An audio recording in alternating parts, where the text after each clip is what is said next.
At 1837 local time, this Japanese F-15 was routinely shadowing the Chinese carrier Liaoning southeast of Okinawa when all of a sudden his radar warning receiver stops chirping and starts screaming. A Chinese J-15 exploded from the clouds ahead and locked fire control radar onto the Japanese F-15. The Japanese pilot should disengage and report. Instead, he rolls right toward the threat. Stick hard right and nose down. The F-15 snap-rolled 90 degrees and dove, pulling 5 Gs as the horizon spun sideways. In 2 seconds, the J-15 went from his 11 o'clock to his 3 o'clock, no longer ahead of him, but perpendicular. The warble stopped. The radar had lost him. The Type 1493 radar can supposedly detect a fighter-sized target at 150 kilometers and track 6 aircraft simultaneously. On paper, it's formidable, but in practice, it has a weakness the size of the South China Sea. Chinese military procurement in a nutshell. Impressive PowerPoint, disappointing performance. The maneuver is called beaming, and it exploits a weakness baked into every pulse-Doppler radar on Earth. These systems track targets by measuring closure rate, how fast you're approaching. The radar uses the same physics that makes an ambulance siren rise in pitch as it gets closer, the Doppler effect.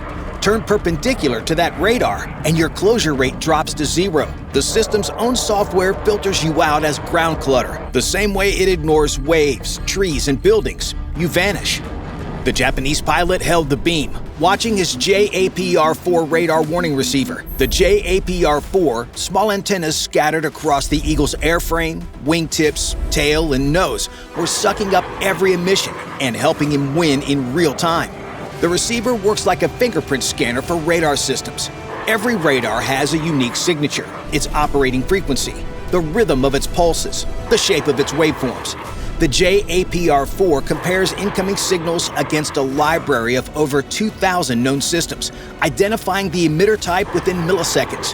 When it encounters something worth studying, it does more than identify. It records. Everything the J-15 transmitted while searching for its lost target was now streaming to Japanese intelligence via encrypted satellite link. 8 seconds of data, 8 seconds of Chinese radar broadcasting exactly how it hunts. Future jammers could now be tuned to blind this exact frequency. Future missiles programmed to home in on it. The Japanese pilot keyed his radio, voice flat. Contact maneuvering, lock broken, reestablished, collecting. When the warble returned, lock restored. The Chinese pilot had repositioned his aircraft, adjusted his angle, reacquired.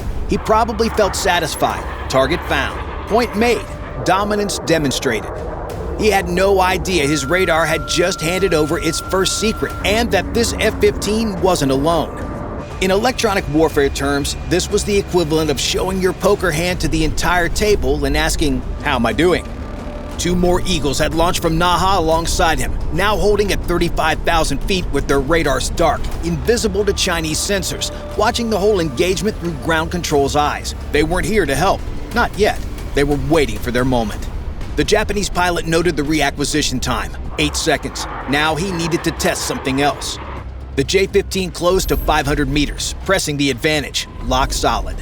This time, the Japanese pilot went vertical. He pulled hard into the Chinese fighter, nose rising through the horizon, airspeed decreasing from 450 knots as gravity clawed at the F-15. At the top of the climb, he rolled inverted and pulled through. A split S that reversed his direction and dropped him 3,000 feet in 4 seconds, and the Chinese fighter lost him again.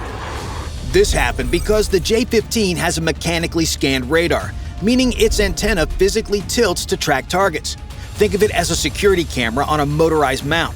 It can follow movement, but only as fast as its motor allows. The Japanese pilot had just moved faster than the motor could follow. The antenna was still pointing up when its target dove past. In the next engagement, Allied pilots would know exactly how fast to pull to outrun the antenna. This distinction matters because China's newer fighters, the J-16, the J-20, use electronically scanned arrays that steer their beams with physics instead of motors. No moving parts. Near instantaneous tracking. But the J-15 was designed in the 1990s using 1980s Soviet technology. The Liaoning's air wing was flying yesterday's radar against a pilot trained to exploit exactly that weakness. The Chinese pilot didn't wait 8 seconds this time. He anticipated the vertical escape, shoved his nose down, and reacquired in 5. He was learning. adapting, getting faster. He was also getting angry. The J-15 closed to 400 meters. At that distance, the Japanese pilot could see the glow of the Chinese fighter's engines, the movements of its control surfaces adjusting in the turbulent air. He could see the weapons pylons, 2 PL-12 radar-guided missiles under the wings, China's answer to the American AMRAAM, 100-kilometer range, active seeker. 2 PL-8 heat seekers on the wingtips for close-range work. Close enough that his next maneuver couldn't be tentative. Close enough that hesitation meant collision. Lock, the warble filled his helmet. He broke hard left, but this time he didn't just escape. He kept the turn coming, pulling 6 Gs through 180 degrees until his nose was pointed back toward the J-15. For a frozen moment, both aircraft were heading straight toward each other. The Chinese pilot flinched first. He expected another defensive break, another attempt to flee. That's what targets do. They run, they evade. They try to survive long enough to disengage. They don't turn into the threat with their nose up and their radar warming. But this eagle wasn't running. He was running straight at him like the Kool-Aid man running through a wall. The Chinese pilot hauled his aircraft right to avoid the head-on pass, breaking his own lock to escape a merge he hadn't planned for. For 3 seconds, neither aircraft had the other on radar. When the Chinese pilot reacquired 4 seconds later, the F-15 wasn't ahead of him anymore. It was beside him. 3 o'clock. The Japanese pilot had used the aggressive brake to gain 40 degrees of angle, working his way around the J-15's clock. This wasn't defense, it was positioning.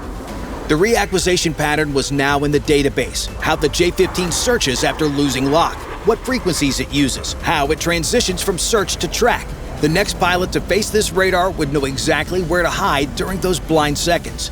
The Chinese pilot pressed closer, 350 meters. He wasn't going to let this eagle slip away again. He had no idea what was coming next. Each break had carried the F-15 slightly further around the J-15's beam. 3 o'clock became 4, 4 became 5. The Japanese pilot was using every maneuver to work toward the one place a nose-mounted radar can never see, behind. Above them, at 35,000 feet, the other 2 eagles began a slow descent. On the ground at Naha, controllers watched the geometry develop on their scopes. Eagle 2, Eagle 3. Descend to Angels 28. Maintain radar silent. Vector 185. The 2 silent F-15s acknowledged with a single click each. No voice transmissions for the Chinese to intercept. Just geometry unfolding exactly as planned. The trap was almost set. The Chinese pilot just needed to make one more mistake. Lock again, this time at 300 meters. The Japanese pilot broke right. Beam maneuver, textbook. The warble went silent for 3 seconds before screaming back to life. The Chinese pilot was reacquiring faster now, anticipating the defensive turns, cutting off escape routes before they opened. He thought this was dominance. 20 minutes of chasing this eagle through the darkening sky. 20 minutes of reacquiring after every break. And the target was still here, still dancing. Still refusing to disengage. Sooner or later, the Japanese pilot would run low on fuel or make a mistake. Time was on the Chinese side. At least, that's what it looked like from his cockpit. What he didn't notice was that each reacquisition took longer when the F-15 broke toward his tail. The radar's gimbal limits, how far off the nose it could look, were becoming a problem. The target kept appearing at the edge of his scope, forcing him to turn his entire aircraft to hold lock. That cost fuel. It cost energy. It cost the one thing he couldn't afford to lose, situational awareness. Lock, 280 meters, the closest yet. The Japanese pilot broke hard, right, then down, pulling 7 Gs as he combined horizontal and vertical movement. His G-suit crushed his legs, vision narrowed to a tunnel. The sky turned gray at the edges. Every breath became a grunt forced through clenched teeth. The airframe groaned, shuddering at the edge of its design limits. The lock broke. Pulse repetition pattern captured. The rhythm of the radar's transmissions in track mode. How it adjusts when the target maneuvers hard. Another page in the technical manual the Chinese pilot didn't know he was writing. But this time, the Chinese pilot anticipated the compound maneuver. Instead of searching where the F-15 had been, he predicted where it was going. He hauled his nose down and left. Reacquisition in 2 seconds. Now he was close. Too close. The J-15 slid into position 200 meters off the F-15's wing, overtaking slightly, its pilot staring across the gap between them. At this distance, the wake turbulence from either aircraft could throw the other into an uncontrolled roll. One wrong input, one moment of target fixation, and 40,000 pounds of fighter would cartwheel through the space the other occupied. Neither pilot would have time to eject. The Chinese pilot held position. His radar was still locked, transmitting, and painting the Eagle with enough electromagnetic energy to guide a missile from launch to impact. This was the message Beijing wanted delivered. We can touch you whenever we want. The Japanese pilot held steady. He didn't break. He didn't flinch. His eyes flicked between the J-15 off his wing and the radar warning receiver in his cockpit. Steady, he told himself. Let him transmit. But here's what the Chinese pilot didn't understand. A fire control radar transmitting at 200 meters is giving away everything, not just frequency and pulse patterns. At this range, the JAPR-4 was measuring power output curves, side lobe characteristics, even the subtle frequency drift that revealed the radar's internal temperature. Data that would take years to collect delivered in minutes. The next time a Type 1493 locked onto an Allied aircraft, electronic warfare systems would know exactly which frequencies to flood with noise. 10 seconds. 15. Neither pilot moved. The Japanese pilot waited for the Chinese fighter to drift back to a safer distance. Then he broke. Snap roll left, nose down. He dove through the J-15's flight path, pulling hard, the horizon spinning as he passed beneath the Chinese fighter's belly at 150 meters. His aircraft bucked suddenly as he crossed through the jet wash, superheated exhaust still rolling off the J-15's engines at 1,100 degrees. The F-15's right wing dipped 30 degrees as the disturbed air grabbed at his control surfaces. For half a second, the aircraft wasn't flying. It was falling sideways, fitted by invisible turbulence shed by 40,000 pounds of fighter above him. He corrected, jammed the stick to the right, added power. The Eagle clawed back to stable flight, still turning, still pulling, still working the geometry. When he rolled out, he was behind the J-15, 7 o'clock, inside the radar's gimbal limits, invisible. The Chinese pilot's scope was empty. For the first time in nearly 22 minutes, he had no target. The F-15 hadn't just broken lock, it had vanished into one place his radar couldn't see. He craned his neck left, then right, searching visually through the canopy. Nothing. He checked his mirrors, small reflective surfaces mounted on the canopy frame. A fighter pilot's only view behind. Nothing. Yes, you heard right, a mirror. On a $50 million fighter jet, the same blind spot solution your grandmother uses in her Honda Civic. Peak Chinese engineering. The Eagle's gray paint dissolved into the twilight sea below, invisible against the darkening water. His radar warning receiver was silent. The Japanese pilot's radar was still in standby, refusing to illuminate, refusing to give away his position. The only sound in the Chinese cockpit was his own breathing and the steady hum of systems that couldn't find what he was looking for. Where was he? The Japanese pilot could have ended this. His radar was warmed and ready. One button and the Chinese pilot's warning receiver would scream with the same fire control lock he'd been dishing out for 22 minutes. But that wasn't the mission. Not yet. The Chinese pilot hauled his aircraft into a hard turn, trying to drag his nose around to where the target had to be. The radar swept the sky ahead. Nothing. He widened the scan. Nothing. The J-15 completed its turn. His radar swept forward. There, lock restored. Having used the blind spot escape to reposition even further around his clock. One more cycle and the Eagle would be directly behind him. Enough of this. He slammed the throttles forward, lit the afterburners, and pulled into the Japanese fighter. The J-15 leapt forward, acceleration shoving him back into his seat. Time to close the distance and end this dance. The F-15 broke toward him. Both aircraft were now heading toward each other, closure rate over 900 knots, half a mile disappearing every 2 seconds. At this speed, there was no time for radar modes or gimbal limits or careful positioning. This was a pure game of chicken. Two fighters playing a game that ended in merge or collision, nothing in between. The J-15 could pull 8 Gs and sustain Mach 2.4 in a straight line. None of that mattered now. This was about angles, not speed, and the Chinese pilot had just traded all of his. 800 meters, the J-15's nose filled the Japanese pilot's windscreen. 600 meters, he could see the Chinese pilot's helmet through the opposing canopy. 400 meters, commit point, turn now or hit.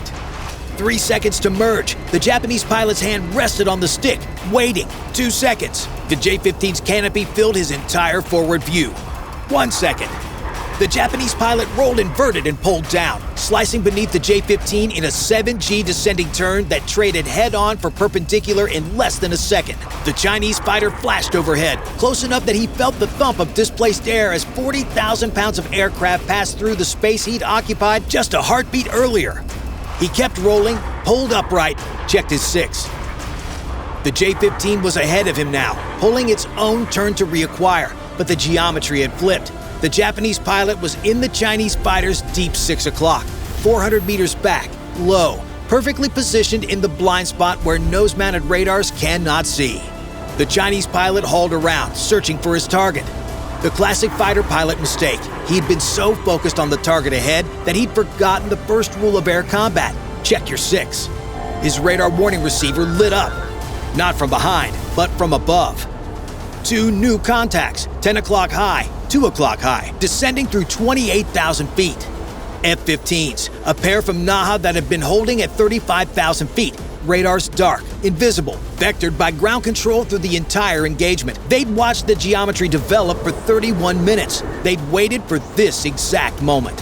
The Chinese pilot checked his 6. The first eagle was there, 400 meters back, below his tail, inside his turn circle. He checked high, 2 more eagles dropping toward him, bracketing his escape routes east and west, their radars now active, painting him for angles he couldn't answer. 3 aircraft, 3 radars, 0 pointed at them. His own radar was useless. It only looked forward, and the threats were behind and above. His missiles needed radar lock to guide, and he had no lock. He couldn't shoot, but they could. He did the math. Fuel state, 31 minutes of hard maneuvering had burned through his reserves. Wingman still 5 minutes away at best. Tactical position, 1 bandit behind with energy advantage, 2 above with altitude advantage. All with solutions if this were real. The math was simple. He was cooked. Medium well, approaching well done. He'd spent 31 minutes trying to dominate a single Japanese fighter. But he'd been the target the entire time. The J-15's radar dropped to standby. The aircraft rolled wings level, descended toward the carrier group, and withdrew. No more locks, no more posturing. Just a Chinese fighter heading home with empty hands and a radar that had broadcast every secret it had.